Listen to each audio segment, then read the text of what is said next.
Dengan alot Musa bernegosiasi dengan Firaun. Akhirnya Firaun tidak aja menuruti dan Tuhan nyatakan kedaulatannya. Dia mengirimkan 10 tula bagi bangsa Mesir. Dan waktu itu berjalan, Firaun tetap mengeraskan hatinya. Musa sempat membujuk dia, Firaun, berikan kami kesempatan. Kalau enggak, ya akan terjadi lagi tula-tula yang lain mungkin. Tetapi apa yang disampaikan oleh Firaun kepada Musa, Musa oke lah Musa, tapi saya memberikan kamu satu saja, kamu bisa pergi menyembah Tuhan kamu, asalkan anak-anak kamu dan para kambing lembu domba kamu tinggal. Karena dia tahu mungkin apa yang akan dilakukan oleh bangsa Israel. Firaun mengizinkan para orang tua pergi, tetapi anak-anak harus tinggal. Kenapa Bapak Ibu Saudara? Karena iblis membuat satu strategi untuk membuat keluarga kita tidak utuh datang kepada Tuhan. Dari zaman dulu iblis memisahkan itu. Kalau dia tidak bisa menguasai kita sebagai orang tua, maka dia akan menguasai anak-anak kita. Kita sebagai orang tua mungkin taat kepada Tuhan, tapi dia akan menipu, mencobai anak-anak kita untuk sebentar akan memberontak terhadap kita. Ini yang dilakukan strategi iblis, supaya keluarga kita tidak utuh. Dia memisahkan generasi yang luar biasa yang sedang Tuhan bangkitkan. Nah, Bapak Ibu Saudara, saya dari kecil adalah mungkin anak kecil yang suka datang ke sekolah minggu. Saya suka kalau di rumah tiba-tiba guru-guru sekolah minggu datang ke rumah dan datang panggil, ayo datang ibadah sekolah minggu. Mama mandi, ayo saya ke sekolah minggu gitu. Dan begitu bersemangat untuk datang ke sekolah minggu. Dan banyak hal di waktu masa kecil saya pribadi terlibat, mungkin terlibat di dalam drama, di gereja, terlibat di dalam aktivitas rohani, dan kebetulan juga saya bertumbuh dari gereja karismatik dan saya mengerti dan mengenal tentang pekerjaan roh. Saya mengerti, masih kecil saya mengerti karena mama saya juga ada di persekutuan, bapak saya ada di satu gereja yang karismatik juga yang saya mengerti Bapak Ibu Saudara. Nah, Bapak Ibu Saudara, tapi tepat pada mungkin sekitar waktu saya SMA, akhir-akhir SMA sekitar 21 tahun yang lalu Bapak Ibu Saudara, ada satu musim dalam hidup saya.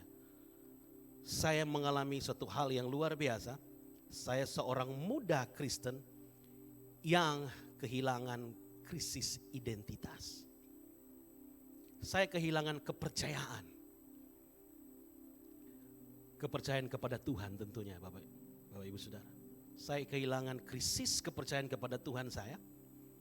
Dan saya kehilangan krisis kepercayaan kepada keluarga saya.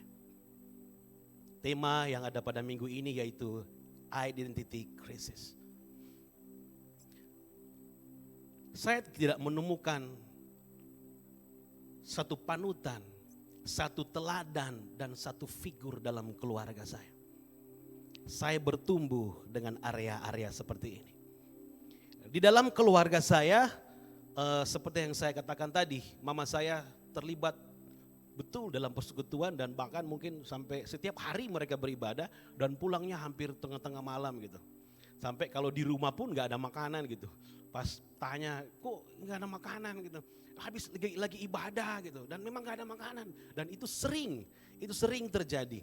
Dan ya papa juga adalah salah satu orang tua yang dia mengenal Tuhan ya. Karena saya sering dengar dia suka cerita tentang Yesus di tetangga, di denominasi yang lain ya. Dia bicara tentang Yesus, bagaimana dia dipulihkan dan segala macam Bapak Ibu Saudara. Tapi yang terjadi Bapak Ibu Saudara, saya tidak menemukan buah dan teladan dalam hidup mereka.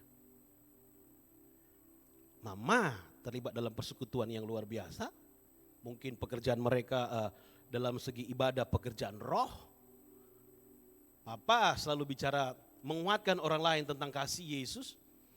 Tetapi di dalam rumah saya nggak menemukan satu contoh dan teladan dalam keluarga saya.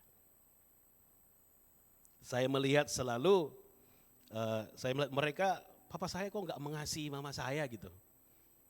Begitupun dengan mama saya. Mama saya kok seperti nggak menghormati papa saya. Mereka menjalani satu rumah tangga hanya karena ikatan status pernikahan. Hampir setiap hari saya melihat dan mendengar kekerasan-kekerasan verbal maupun non-verbal itu terjadi dalam keluarga saya. Dan saya benar-benar kehilangan contoh, kehilangan teladan yang baik untuk saya ikuti. Saya harus ikut yang mana, saudara? Sampai akhirnya saya memutuskan diri untuk saya harus keluar dari rumah. Saya harus merantau. Saya merantau dari satu kota ke kota yang lain. Demi yang namanya mencari perhatian dan kasih sayang. Saya bertumbuh dengan cara dunia. Akhirnya saya bertumbuh dengan cara dunia. Hidup seperti apa yang dunia tawarkan. Saya menjadi anak muda yang mencari jati diri lewat pergaulan-pergaulan yang bebas. Pergaulan yang sebebas-bebasnya. Semua mungkin ya, hampir semua dosa mungkin saya lakukan Bapak Ibu Saudara. Karena saya mencari perhatian dan kasih sayang. Saya enggak menemukan itu di rumah. Tetapi di luar sana mereka memberikannya kepada saya. Dan saya hidup dengan bebas untuk melakukan hal-hal yang Tuhan tidak mau. Dan sampai akhirnya Bapak Ibu Saudara, di suatu malam itu saya mengalami perjumpaan dengan seorang pribadi itu yang punya kehangatan dan kasih, yaitu namanya Yesus. Saya mengalami perjumpaan pribadi dengan dia. Tapi pertanyaannya Bapak Ibu Saudara, kenapa kita bisa kehilangan identitas sebagai anak Tuhan? Kenapa kok kita Kristen, kok kita bisa mengalami krisis kepercayaan? Yang pertama Bapak Ibu Saudara, kita buka di Filipi 3 ayat yang ke-10. Yang ku kehendaki ialah mengenal dia dan kuasa kebangkitannya dan persekutuan dalam penderitaannya, di mana aku menjadi serupa dengan dia dalam kematiannya.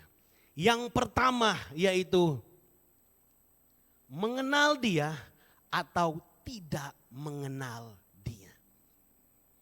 Kenapa saya kehilangan krisis kepercayaan, krisis identitas? Karena pertama saya tidak mengenal dia. Padahal waktu dulu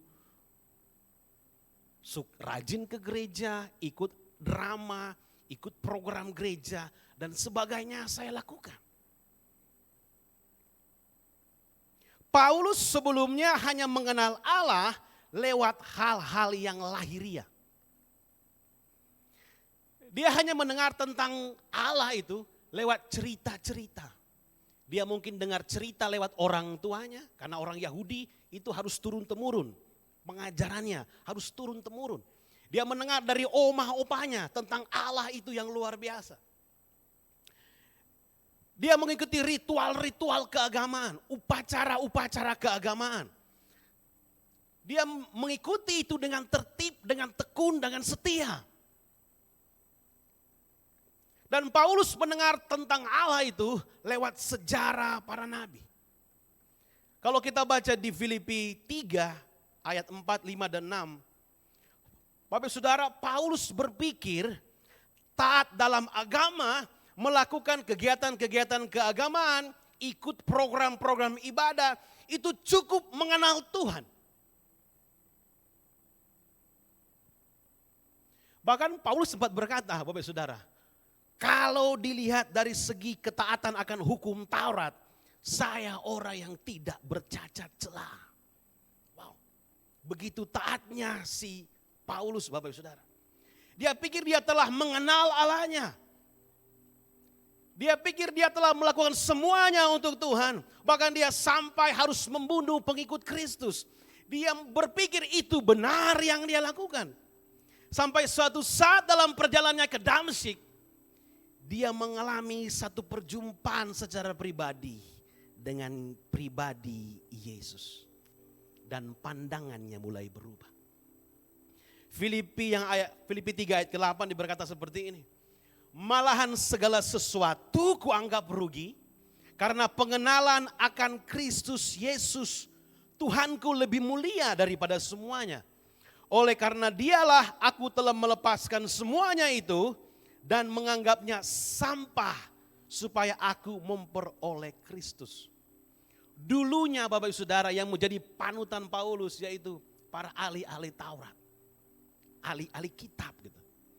Yang jadi panutannya para ahli-ahli politik. Yang jadi panutannya para ahli-ahli militer. Para ahli-ahli ekonomi. Para pengusaha-pengusaha bisnismen yang luar biasa. Itu yang menjadi panutannya. Sampai hal-hal ini mengubah cara hidupnya. Tapi pada waktu dia mengambil Yesus menjadi contoh dalam hidupnya. Kehidupan Paulus berubah. Dia katakan seperti ini.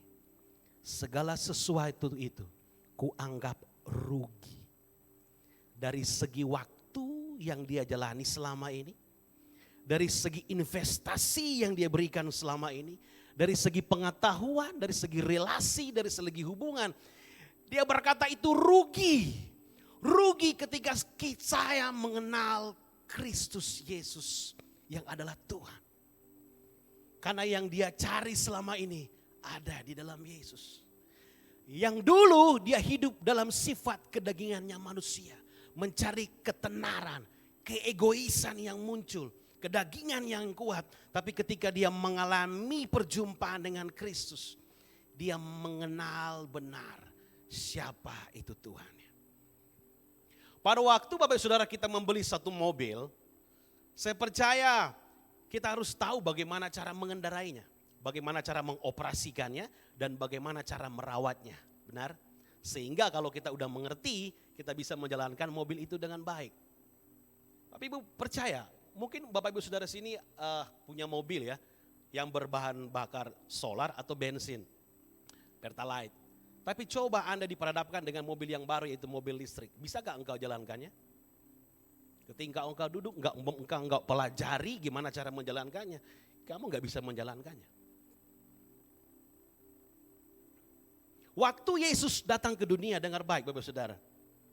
Benar Yesus menanggung semua dosa kita. Benar Yesus menanggung kesalahan kita.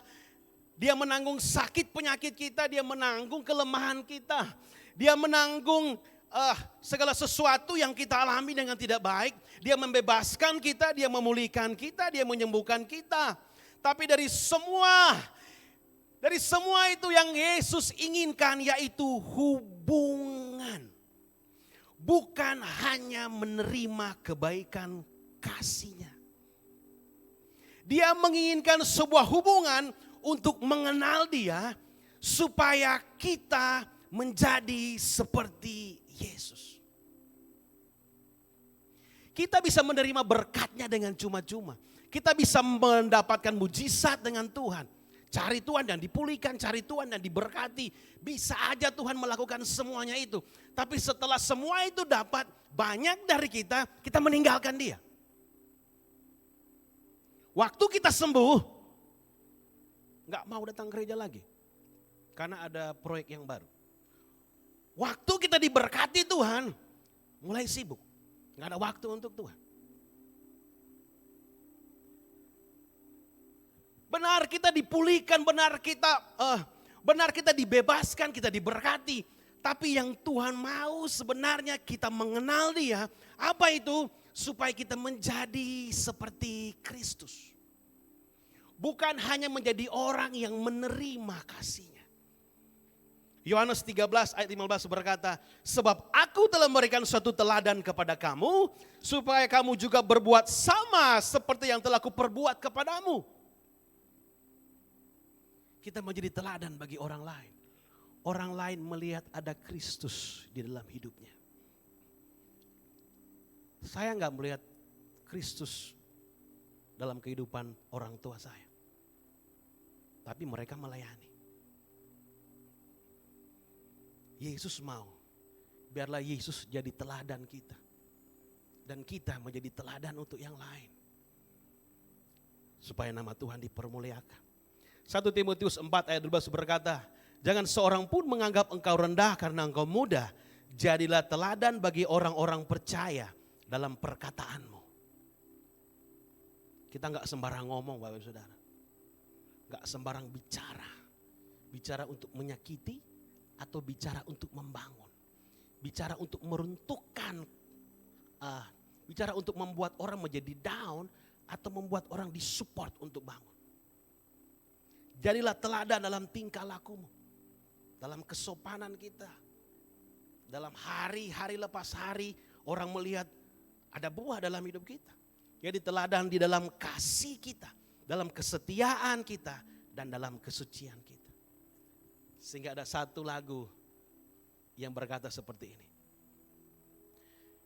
Dan ku ingin mengenalmu Tuhan lebih. Ayo nyanyikan Bapak Ibu Saudara. Tiada kasih yang ku ada untuk menjadi. Oh dan ku ingin mengenalmu Tuhan lebih dalam dari semua yang ku kenal. Tiada kasih yang melebihimu. Ku ada untuk menjadi penyembahmu. Dan yang kedua Bapak Ibu Saudara, kenapa kita kehilangan krisis kepercayaan? Kenapa kita mengalami krisis identitas yang kedua? Tidak mengenal kuasa kebangkitannya. Yohanes 20 ayat 19 sampai 20 berkata, ketika hari sudah malam pada hari pertama minggu itu, dengar baik, berkumpullah murid-murid Yesus di suatu tempat dengan pintu-pintu yang terkunci karena mereka takut kepada orang-orang Yahudi. Pada waktu itu datanglah Yesus dan berdiri di tengah-tengah mereka dan berkata, damai sejahtera bagi kamu. Dan sesudah berkata demikian, ia menunjukkan tangannya dan lambungnya kepada mereka. Murid-murid itu bersuka cita ketika mereka melihat Tuhan. Transformasi pertama yang dinyatakan dalam murid-muridnya adalah ketakutan yang dikalahkan. Ketika Yesus mati, ketika Yesus disalibkan, murid-murid kehilangan visi. Orang yang mereka tekuni, orang yang mereka teladani, tiba-tiba meninggal, disalibkan. Mereka kehilangan harapan, mereka kehilangan masa depan. Mereka berpikir, apa yang kita lakukan selama ini? Orang yang kita sebut sebagai Tuhan, dia meninggal. Terus kita gimana? Dalam ketakutan ini mereka, Bapak Ibu Saudara, mereka lari dalam ke satu ruangan dan mereka bersembunyi di situ. Mereka mengurung diri mereka. Mereka takut kepada orang luar. Mereka takut kepada orang-orang Yahudi. Sehingga mereka lari untuk bersembunyi. Ada ketakutan yang luar biasa. Karena mereka membawa nama Yesus dalam diri mereka. Ingat apa yang Tuhan katakan kepada Petrus. Engkau akan menyangkalku.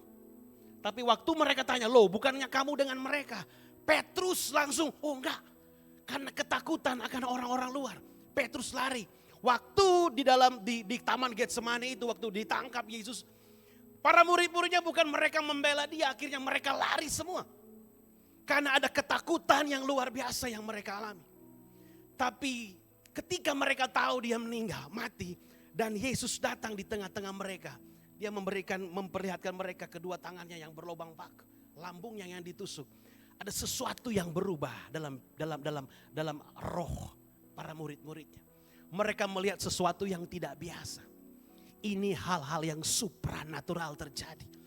Ada seseorang yang kita sebut Tuhan itu. Ternyata benar dia bangkit dari kematian. dan dia berkata damai sejahtera bagimu. Ketika itu Bapak Saudara, ketakutan para murid-muridnya itu hilang. Karena mereka mengalami kuasa kebangkitannya. Dari yang penakut, mereka jadi berani yang luar biasa. Mereka memberitakan Injil di mana-mana. Bahkan yang dulu mereka takut apa kata orang. Karena Yesus. Mereka takut akan kematian karena Yesus. Saat waktu mereka mengalami itu, kematian pun tidak bisa menghalangi mereka untuk memberitakan Injil bagi Tuhan. Bagaimana dengan kehidupan kita Bapak Ibu Saudara? Waktu ketakutan akan ekonomi keluargamu terjadi saat-saat ini. Waktu ketakutan tidak ada pekerjaan datang dalam hidupmu. Waktu ketakutan akan masa depan datang dalam hidupmu. Waktu ketakutan akan sakit penyakit datang dalam hidupmu. Waktu ketakutan karena hutang datang kepada hidupmu. Dengar baik Bapak Ibu Saudara. Temukan kuasa kebangkitannya. Waktu Yesus bangkit, ada kuasa kebangkitannya itu yang akan membuat apa yang kita takuti berubah jadi kegentaran akan Tuhan. Dulunya saya tidak mengenal kuasa kebangkitan itu. Sehingga semua hal saya lakukan dengan kekuatan saya sendiri Bapak Ibu Saudara. Sehingga yang terjadi ujung-ujungnya saya kecewa, saya marah, saya kehilangan pengharapan. Saya berusaha untuk membuat orang tua saya akur. Saya berusaha untuk membuat orang tua saya saling mencintai, saling menyayangi seperti di film-film gitu. Seperti di film-film sinetron. Bapak Ibu Saudara kalau nonton film-film sinetron kan enak banget gitu. Kalau ada kedua orang tua yang baik-baik gitu ya. Aduh pagi-pagi anak mau sekolah. Orang tua papa mama saling ngobrol, anak datang, papa saya mau ke sekolah. Yuk antar ke sekolah. Begitu indah kalau lihat.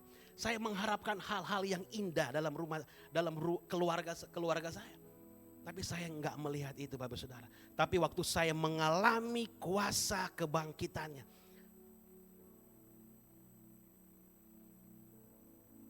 Keluarga saya mulai berubah. Saya tahu doa bisa menembus hal-hal yang mustahil. Saya mulai berdoa kepada Tuhan. Karena saya tahu kuasa kebangkitannya ada. Saya mulai berdoa dan terus berdoa. Tuhan papa saya pulihkan dia. Mama saya pulihkan dia. Tidak lama saudara. Perilaku papa saya berubah. Dia mulai menyayangi mama saya. Perkataan-perkataan lembut mulai keluar dari mulutnya. Dan yang lebih luar biasa, dia benar-benar berubah dalam hidupnya. Sebelum dia meninggal, dia keliling lingkungan, dia membagikan hal tentang Tuhan. Lebih lagi, dia memberi apa yang dia punya. Kemudian satu minggu kemudian, dia dipanggil Tuhan. Dari hati yang keras akan mama, dibuat jadi lembut oleh Roh Kudus. Hatinya menjadi lembut. Perjumpaan dengan Tuhan membawa kuasa. Membuat kita berani dan penuh iman bahwa Tuhan akan menyertai kita. Yang terakhir Bapak Ibu Saudara, hal yang ketiga. Kenapa kita bisa mengalami krisis kepercayaan atau kehilangan identitas? Tidak memahami persekutuan dengan penderitaannya. Kita berpikir dengan mengikut Kristus semuanya fine. Semuanya baik, semuanya good, semuanya diberkati, semuanya enak-enak gitu. Bapak Ibu Saudara, penderitaan merupakan bagian dari proses kehidupan yang Bapak Ibu Saudara tidak bisa untuk tidak mengalaminya. Orang semiliarder apapun, orang setriliuner apapun, dia akan mengalami namanya penderitaan. Bukan hanya kasih, bukan hanya berkat, bukan hanya mujizat yang harus kita terima. Tetapi kita juga harus menerima yang namanya penderitaan dalam mengikut Yesus. Katakan amin saudara. Apa yang Yesus alami memang? Dia dihianati. Berapa banyak dari kita yang pernah dihianati? Coba Anda tanya kepada diri Anda sendiri. Apakah saya pernah dihianati oleh orang lain? Berapa banyak engkau dijual oleh orang lain? Namamu dijual di mana-mana, namamu difitnah di mana-mana. Berapa banyak kita disiksa, dipukul seperti Yesus, bahkan sampai menuju kematian. Yesus mengalami hal-hal ini dan dia tidak menghindarinya. Dia tahu dia akan mengalami hal ini. Dia tidak menghindarinya. Karena apa Bapak Saudara? Karena dia tahu di ujung sana ada kemuliaan dan kemenangan. Salah satu hal terpenting dalam pertumbuhan rohani adalah memahami cara kita menderita. Karena tidak ada orang yang tumbuh ke arah kedewasaan tanpa proses mengalami penderitaan. Dalam pandangan dunia, kemuliaan itu kita memiliki segalanya. Harta, tata, jabatan, apapun namanya. Tapi dalam cara pandang Yesus, menuju kemuliaan itu mengalami rasa sakit dan penderitaan. Bapak Ibu Saudara, banyak orang yang sederhana saja. Banyak orang kalau mau puasa nggak mau gitu. Puasa aja susah gitu. Karena mungkin sakit gitu. Disakiti, nggak mau berusaha untuk mengampuni. Oh sakit gitu. Bapak Ibu Saudara, Yesus bisa saja men-skip semua penderitaannya loh, karena dia Tuhan. Dia bisa men-skip, saya nggak mau disiksa. Saya nggak mau mengalami penderitaan. Tapi Yesus mau untuk menjalaninya. Untuk apa? Demi mengajarkan kepada kita apa arti kerendahan hati. Bersikaplah rendah hati. Karena di dalamnya ada kuasa. Salah satu cara untuk menanggung rasa sakit dari orang lain, Bapak Ibu Saudara, dengar baik, dengan bersikap rendah hati. Jika kita punya sikap rendah hati, sesuatu apapun yang tidak mengenakan dalam hidup kita, itu terjadi, itu tidak akan membuat kita masuk dalam penderitaan lebih lagi. Karena kita sudah mengambil bagian kerendahan paling rendah itu.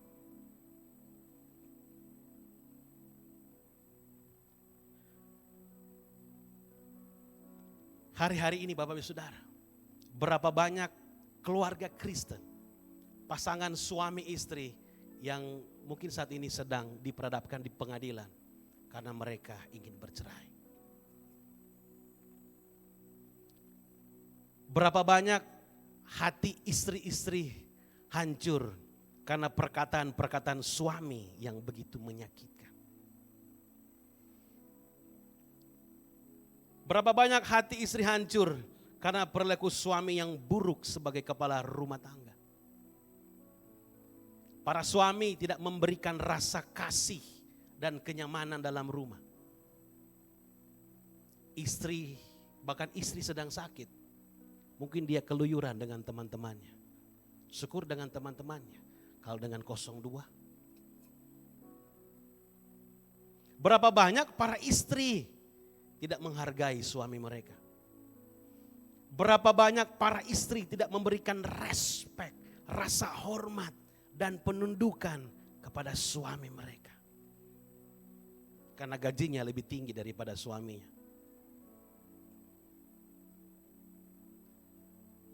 Berapa banyak istri dengan bebas mempergunakan uang yang hasil gaji dari suaminya tanpa merasa bersalah, saya lakukan bebas aja dikeluarkan gitu Bapak Saudara.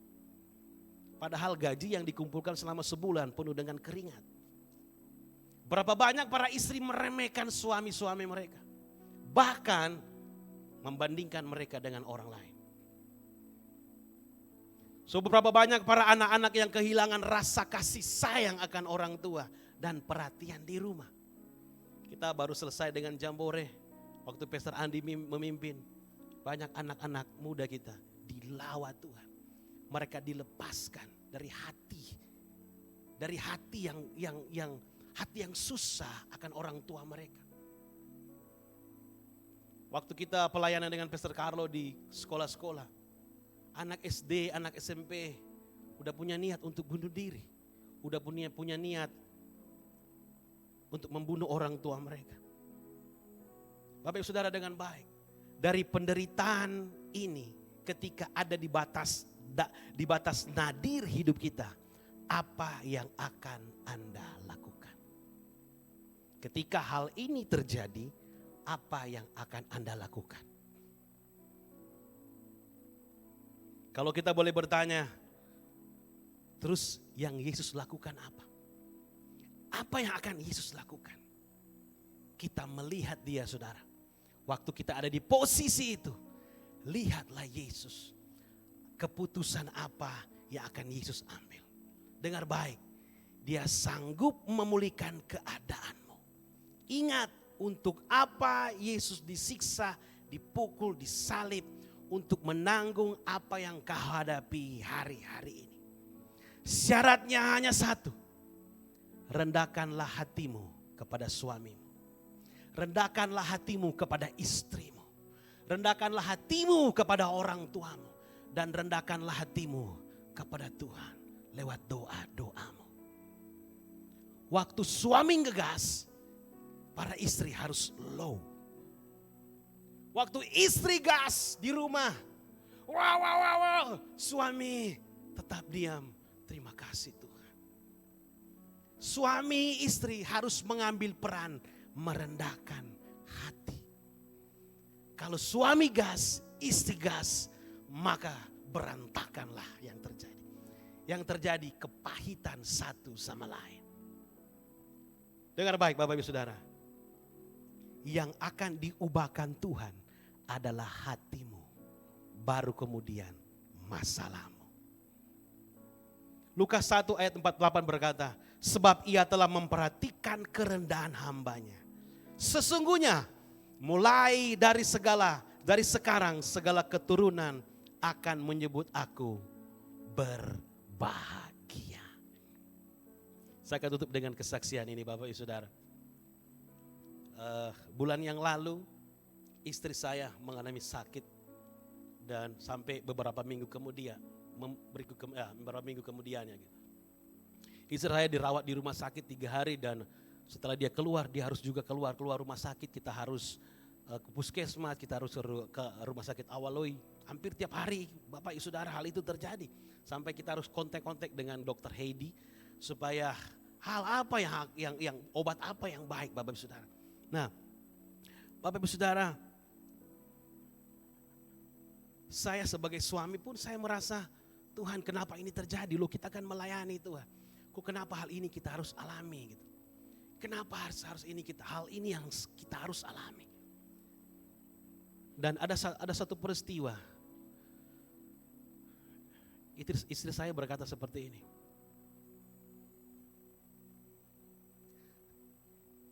Satu tahun yang lalu, waktu kita bertengkar. 1 tahun yang lalu, kita mengalami pertengkaran yang hebat dalam rumah tangga. Dan yang terjadi Bapak Saudara apa? Perkataan saya yang keluar kepada dia. Itu menyakitkannya. Perkataan yang memojokkannya. Perkataan yang merendahkannya. Perkataan yang membuat dia seolah tidak berarti. Perkataan yang selalu lu salah, dan salah. Saya gak ngerti itu. Ternyata itu tersimpan dalam hatinya. Itu terekam. Para suami-suami perhatikan. Karena kita punya otoritas. Ketika saya mengatakan itu membawa dampak yang buruk dalam hidupnya. Saya bingung kenapa dia harus mengalami great anxiety. Hari-hari dia penuh dengan kecemasan. Dia rasa takut yang pengen mati. Dia rasa kok kenapa ya saya mengalami ini. Dia pun gak ngerti, dia pun gak tahu. Saya pun gak ngerti, saya gak tahu. Bagaimana ini. Sampai akhirnya Tuhan membukakan sesuatu. Karena perkataan saya kepada dia yang membuat dia sakit.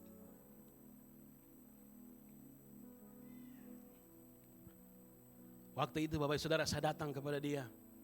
Dan saya bilang, saya minta maaf. Karena perkataan saya membuat dia menderita.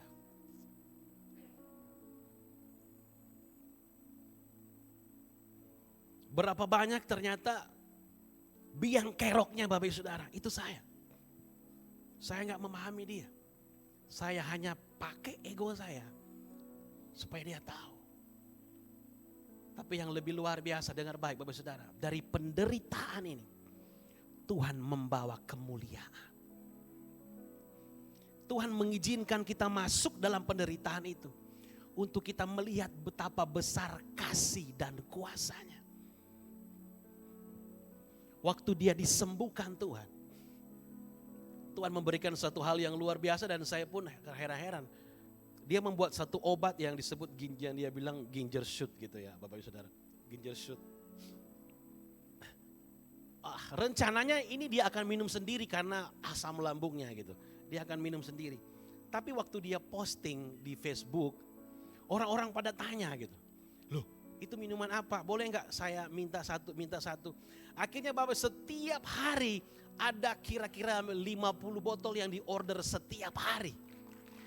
Dari penderitaannya itu, Tuhan membawa kemuliaan bagi dia. Ginger shoot ini Bapak sudah dengar baik, menyembuhkan banyak orang. Ada orang yang sudah kanker serviks, tiba-tiba dia bisa mengalami sesuatu yang baru. Ada orang yang sudah patah semangat, dia capek, ketika dia minum itu dia mengalami sesuatu yang, kok beda lah rasanya. Saya bilang, kenapa kamu begitu? Kata Tuhan, doakan itu. Ada pengurapan di situ, ada kuasa Tuhan di situ, maka kesembuhan akan terjadi. Dengar baik Bapak Saudara, penderitaan yang kita alami itu hanya sesaat, hanya sementara. Kalau kita pahami caranya. Karena semua penderitaan yang kita alami akan membawa kemuliaan bagi kita dan bagi nama Tuhan. Saya undang kita sama bangkit berdiri Saudara. Dia sanggup, Yesus sanggup melakukan perkara yang besar. Dia sanggup, oh Yesus sanggup memulihkan yang terluka, menyembuhkan yang menderita. Dia sanggup memulihkan hidupku. Semua sama-sama katakan, oh dia sanggup, Yesus sanggup melakukan perkara yang besar. Dia sanggup, Yesus sanggup memulihkan yang terluka, menyembuhkan yang menderita.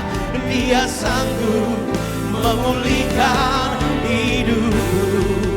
Haleluya. Oh dia sanggup.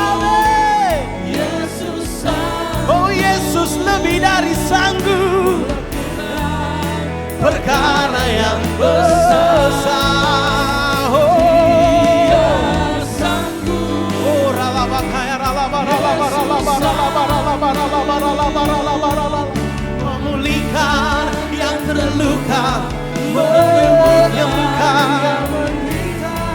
Dia sanggup memulihkan hidupku. Oh dia sanggup memulihkan hidupku.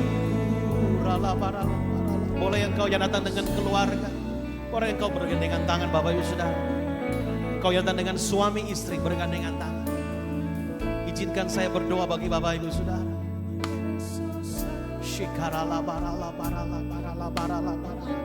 Engkau sanggup melakukan sesuatu. Engkau sanggup memulihkan segala keadaan yang buruk Tuhan. Engkau sanggup memulihkan segala keadaan kami. Aku berdoa di dalam nama Tuhan Yesus. Biarlah firman-Mu Tuhan masuk dalam hati mereka. Masuk dalam hati setiap suami-suami, setiap istri-istri, bahkan setiap anak mereka. Keluarga yang sedang retak saat ini Tuhan pulihkan. Keluarga yang membutuhkan jawaban, Engkau hadir dalam keluarga mereka saat ini di dalam nama Yesus. Mereka yang bergumul dengan ekonomi mereka, bergumul dengan sakit penyakit mereka, mereka yang bergumul dengan hubungan mereka. Di dalam nama Yesus, Engkau sanggup memulihkan mereka. Terima kasih Tuhan. Terima kasih Roh Kudus. Biar firman-Mu masuk dalam hati mereka, menjadi karakter, menjadi gaya hidup mereka. Terima kasih Bapak. Di dalam nama Yesus, semua yang selesai mari katakan amin.